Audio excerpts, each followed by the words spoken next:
It's Sunday morning on CBS. Here again is Mo Rocca. The movie Footloose has followed Kevin Bacon throughout his career, along with that game, 6 Degrees of Kevin Bacon. He talks about it all in our Sunday profile from Lee Cowan. Come on. Even in the middle of an interview, those who think they're connected to Kevin Bacon by 6 degrees or less try to prove it with a picture. You got it? Strangers, mostly. Thank you very much. Thank you. After more than 40 years in the public eye, you'd think he'd be bored with it. But he isn't. Often what you hear from celebrities is that it's such a pain in the ass, oh, I can't go anywhere, and, people hassle me and all that kind of stuff.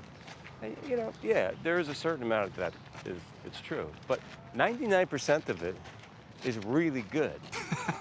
And yet, for a star who seems to be everywhere, the fear of being nowhere still lurks.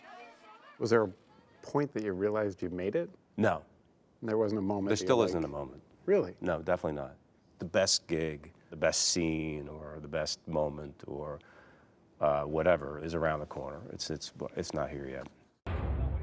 And that's what keeps him going, keeps him hungry, he says, for roles like the gritty FBI agent he's currently playing in a new Showtime series called City on a Hill. Don't talk to me like I'm your mother. It was a good time in my life to play somebody who could not shut up, and that's this guy. Bacon's character is a corrupt yet endearingly irreverent Fed who teams up with a young assistant DA, played by Aldous Hodge, to solve a string of armored car robberies plaguing the city of Boston. You got a kid, Roach, on your docket. He's an informant of mine. He's working a decent case. What about the accent? You've done it before, obviously. If you're from Boston, you're going to think it's terrible. That's the thing you have to just resign yourself to. For a proud Philadelphian, though, it's not bad. Bacon is a Northeasterner at heart, leaving Philly for New York at just 17 to enroll in acting classes at the Circle in the Square Theater School. Before I even knew what an actor was, I kind of knew that I wanted to be an actor. Because, In what way? Well, because as a barely being able to walk, I would walk into a room and have this intense desire for people to look at me. To be... You wanted to be the center of attention. I wanted to be the center of attention, definitely. Some actors will claim that that's not part of their DNA, and it's bull. As you either want to be the center of attention or you just are a liar. Because that's what we do. I mean, we perform. Footloose, of course, is his forever companion. Even dusting off his dance shoes to recreate those moves some 30 years later. On The Tonight Show, starring Jimmy Fallon.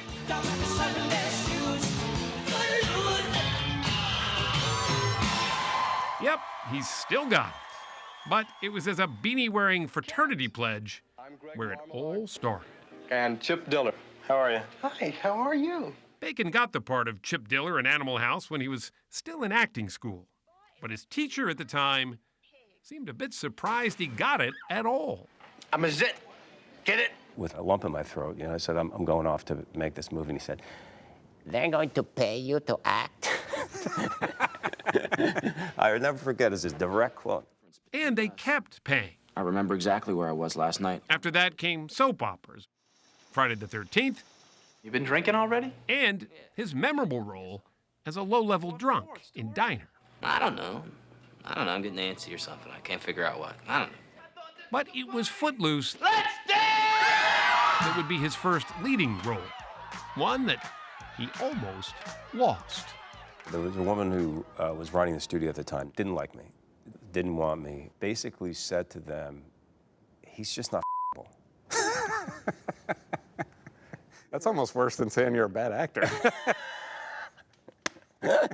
Yeah, it's a toss-up. Yeah. Especially because I really thought I was, but... Test 69, take 4.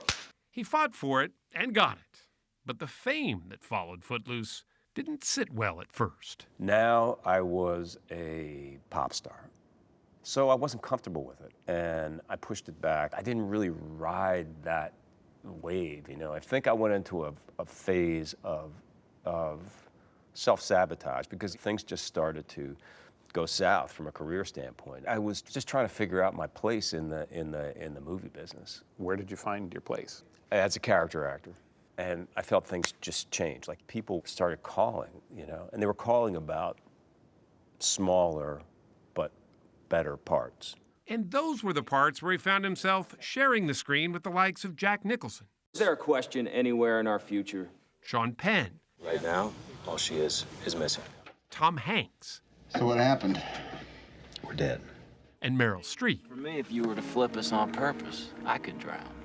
The kind of ubiquity that sparked the 6 Degrees of Kevin Bacon game in the first place. You did a movie with Val Kilmer? No, but Val was in Top Gun with Tom Cruise, and Tom was in A Few Good Men with me. You weren't a real fan of that at first, were you? No, I mean, when I heard about 6 Degrees, I was like, oh, God, this is a joke at my expense. It tapped into my fears of not being Taken seriously. Taken seriously, that, you know, I was now, a joke, a parlor game.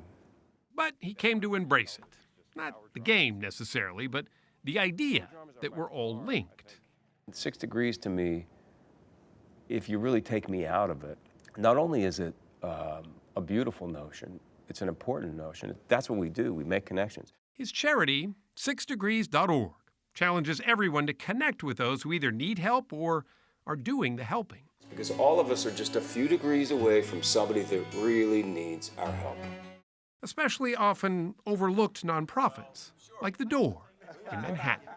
The organization reaches out to disadvantaged youth through all manner of programs, including the performing arts, where Bacon fit right in. Put a squirt gun in my pocket. Second only to acting is his passion for music. He's been writing songs since he was 12, and he has a band with his brother Michael, the Bacon Brothers. They have 8 albums to their credit so far, and they tour regularly. There is an offstage side of Bacon too, but even that is pretty high profile. His wife of 30 years is actress Kira Sedgwick. I got this bench for her, you know, because she's hard to get a birthday present for. So you bought her a park bench? Yeah, I got her a park bench. They share that bench just like they share their profession. He's worked with her, she's worked with him. In fact, Sedgwick just finished directing Bacon in an episode of City on a Hill. And I knew she would be good at it. I mean, partly because I could see her come onto my sets. You know, you could see on her face that she's thinking of a better way that I could play it. Yeah. Or it could be shot, or any number of things, you know. And, you know, she comes over and starts, you know, whispering to him. I think, thanks, honey, but, you know, that's Clint Eastwood over there. He has both the breadth and the depth of experience to allow himself a good long pat on the back. Instead, though, Kevin Bacon just chalks it all up to persistence. What do you attribute the longevity to? There's no secret to longevity. Longevity is the secret. If you just hang in there, I think. Yeah? Sooner or later, somebody goes, yeah, you know, I always liked that guy. Even if you suck.